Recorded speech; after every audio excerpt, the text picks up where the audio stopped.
This kid has been living on nothing but Coke since the day he was born. This outrageous habit actually ended up being his lifesaver. The town's groundwater had become dangerously contaminated, transforming anyone who drank it into horrifying green-eyed zombies. But since our protagonist had survived entirely on soda his whole life, he managed to completely avoid the infection. His mother wasn't nearly as lucky, though.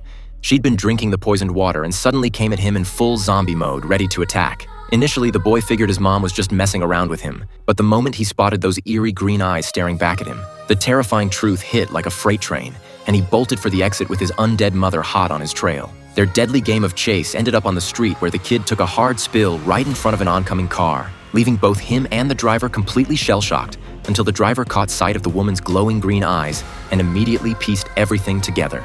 He yelled at the boy to keep his distance and get back inside fast, warning him that his mother had joined the ranks of the infected. But before the kid could wrap his head around this living nightmare, more zombies started closing in from down the street, forcing him to grab his mother by her ankles and drag her back into the house before the others could reach them. Throughout the city, the contaminated water was claiming more victims by the hour, turning them into sound-hunting monsters who would savagely tear into anyone making noise, instantly converting every person they attacked into another green-eyed zombie.